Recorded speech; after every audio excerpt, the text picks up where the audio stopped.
বিসমিল্লাহির রহমানির রহিম। হে সমস্ত জগতবাসী, আজ আমি শামীম আলী চিশতি আপনাদের সামনে যে আলোচনাটি নিয়ে হাজির হলাম, সে আলোচনাটি হলো, দেখুন, যে প্রাণী জগতে যাব না, মানুষই থাকবো। যেমন মনে করেন, একজন স্বামী স্ত্রী বা নারী পুরুষ যখন মিলনে যায়, তখন কিন্তু দেখবেন যে মানুষ সাধারণভাবে বলে থাকে যে যেই পানি দ্বারা, যেই যৌবনী পানি দ্বারা আমাদের সৃষ্টি হয়েছে, এটাকে পানি বলে জানে। আসলে কি এটা পানি না অন্য কিছু, তা আমাদের বুঝতে হবে এবং জানতে হবে। তাই পুরো ভিডিওটি শুনবেন। পুরো ভিডিওটি না শুনলে কিন্তু বুঝবেন না।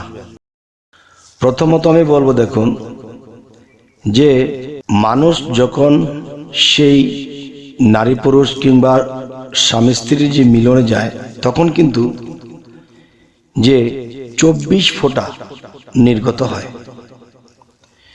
24 ফোঁটা যদি নির্গত হয়ে থাকে, তাহলে বুঝতে হবে একটা ফোঁটা, 24 ফোঁটার একটা ফোঁটার মধ্যে এখানে কি আছে, যে আমার ভক্তরাও শুনবে বা আশিকরাও শুনবে, তারা শুনে বলবে আমার মুর্শিদ, আমার পীর কি ধরনের কথা বলছে। দেখেন, শিক্ষার জন্য লজ্জা শরম করলে কিন্তু শেখা যাবে না। তাই আশিক ভক্ত বা এমনি যারা সারা দেশে মানুষ, সকলকে উদ্দেশ্য করে বলছি, জানার জন্য, বোঝার জন্য। সেটি হলো, দেখুন, যে এক ফোঁটাতে 46 লক্ষ কীট থাকে। এক ফোঁটাতে যদি 46 লক্ষ কীট থাকে, তাহলে 24 ফোঁটায় কত কোটি হয়? কমসে কম 12 কোটিরও বেশি। 12 কোটিরও বেশি, যে একদিনের মিলনে 12 কোটিরও বেশি কীট মারা যায়। তাহলে আমি বলবো, সেই 12 কোটি কীটের মধ্যে একটি কীট যদি মায়ের গর্ভে থেকে থাকে, তাহলে একটি সন্তান ধারণ করে। যদি 2টি কীট চলে যায়, তাহলে 2টি সন্তান ধারণ করে। যদি 3টি কীট থেকে যায়, 3টা সন্তান ধারণ করে। তো এখন আমি বলবো যে এক ফোঁটাতে যদি 46 লক্ষ কীট থাকে, তাহলে 24 ফোঁটাতে 12 কোটিরও বেশি হিসেবে পাওয়া যায় যে মানুষ এটি নষ্ট করছে বা সেই কীটগুলোকে মৃত্যু দিচ্ছে।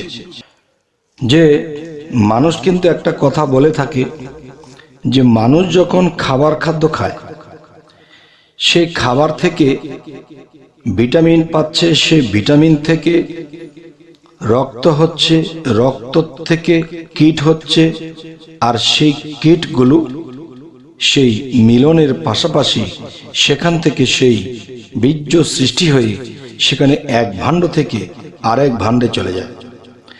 তাহলে 12 কোটি, এক ফোঁটাতে যদি 46 লক্ষ কীট থাকে, তাহলে 12 কোটিরও বেশি পাওয়া যায় যে অন্য ভাণ্ডে চলে গেল। সেখান থেকে যদি একটা বা 2টা যদি কীট মায়ের সেই ডিম্বাণুর বা ডিম্বকোষের মধ্যে থেকে যায়, তখনই সেটা কিন্তু জন্ম নিয়ে নেয়। আর বাদবাকি কোথায় চলে গেল? সেগুলোও তো প্রাণ ছিল। একটা হলো জীব প্রাণ, আর বাদবাকি অন্য প্রাণ। যেমন একটি কথা বলা হয়, আগুন, পানি, বাতাস, মাটি, আলো। আরেকটি হলো, এই কথাটি আরেকটি ভাষা, যে আব, আতস, খাক, বাত, নূর। যদি আরো একভাবে বলতে যাই, যে পঞ্চ আত্মা। এই পঞ্চ আত্মা যে ভাগে ভাগে সৃষ্টি। কিন্তু দেখেন, যেমন একটা কথা বলা হয় হিন্দু শাস্ত্রে বা সাংস্কৃতিক ভাষায়, যদি বলা হয়, তাহলে বলা যায় কি, যে আত্মা রাম, আত্মা রামেশ্বর, জীবাত্মা, পরমাত্মা, এরকম ভাবে 5টি আত্মা। তাহলে এই 5টি আত্মা কিন্তু কোথায় ছিল? এই 5টির মধ্যে 4টি ছিল সেই কীটের মধ্যে। আচ্ছা, তাহলে বোঝা গেল সেই 12 কোটিরও বেশি কীট যখন সেই মিলনের মাধ্যমে আরেকটা ভাণ্ডে চলে যায়, তখন কিন্তু সেখান থেকে একটা অতিরিক্ত 2টা মানুষ হয়ে পৃথিবীতে চলে আসে, আর বাদ বাকি কীটগুলোর কিন্তু জীব প্রাণটা ছিল। তাহলে এটা নারী পুরুষের আনন্দের মাধ্যমে এটা কিন্তু চলে যাচ্ছে এক ভাণ্ড থেকে আরেক ভাণ্ডে। তখন যে 2টা কীট জন্ম হয়ে পৃথিবীতে মানুষ রূপে চলে এলো, কিন্তু বাকিগুলো কোথায় গেল? এই বাকিগুলো চলে গেল কোথায়? কিছু কাপড়ে লেগেছে, কিছু বাথরুমে পড়েছে। যারা গ্রাম দেশে দেখা গেছে যে কলের পার কাপড় টাপড় ধোয়, এখানে সিঁড়ির নিচে একটা সিঁড়ি বা একটা পাথর বা একটা স্ল্যাব যখন আলগা করা হয়, তখন এটার নিচে বহু প্রাণী দেখা যায়, বিভিন্ন ধরনের পোকা মাকড়, বিভিন্ন ধরনের কিছু দেখা যায়। তাহলে এগুলা ওখানে চলে গেছে, জন্ম নিয়ে নিয়েছে, কিন্তু এখানে তারা খেয়ে না খেয়ে কষ্টে আছে। দেখেন, আমি একটি ভাষায় কিন্তু বলেছিলাম যে এই পৃথিবীটা এমন একটা বিষয় যে পৃথিবীটা একটা নরক, আর এর মধ্যেই মানুষ স্বর্গ উপভোগ করে, শান্তি উপভোগ করে। সেই শান্তির মাধ্যমে মানুষ এগুলো নষ্ট করছে।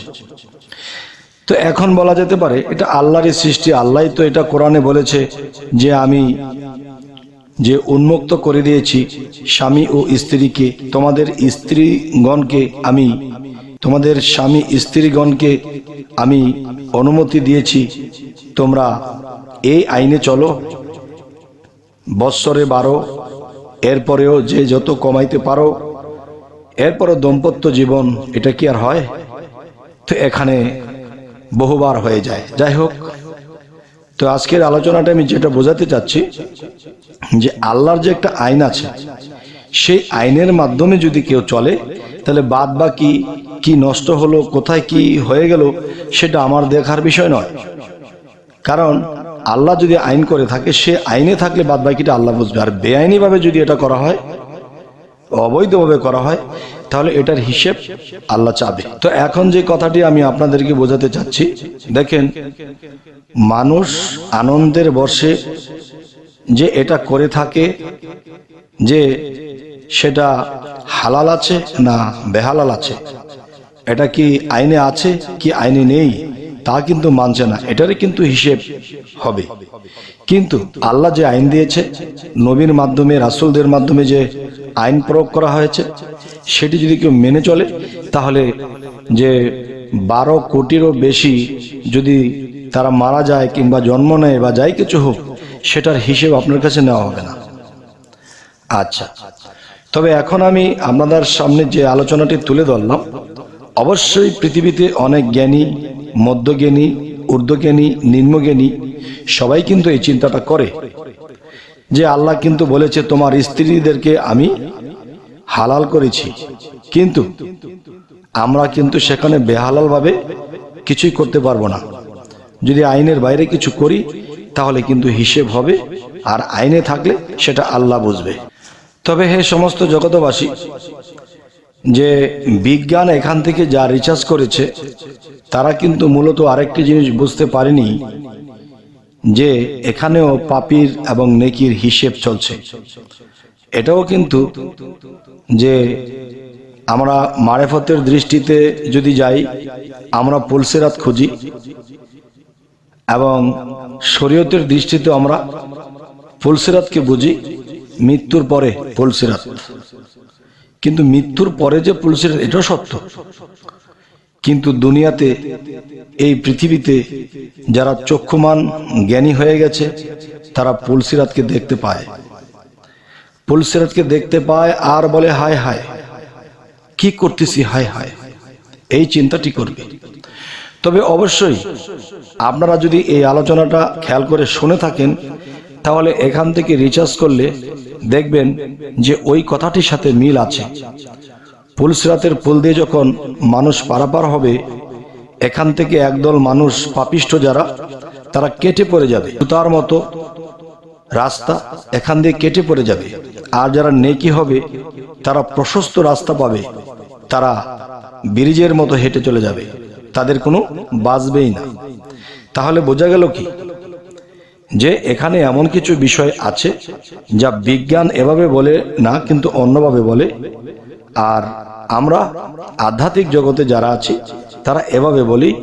তবে কোন বোঝাটা সঠিক সেটা আপনারা অবশ্যই কমেন্ট করবেন, এবং আমাদের এই আলোচনা কি আপনাদের ভালো লাগলো কি খারাপ লাগলো এটাও জানাবেন, এবং আমাদের চ্যানেলটিকে সাবস্ক্রাইব করে রাখবেন, পরবর্তীতে যেন ভালো আলোচনা দিতে পারি। সকলে ভালো থাকবেন। আল্লাহ হাফিজ।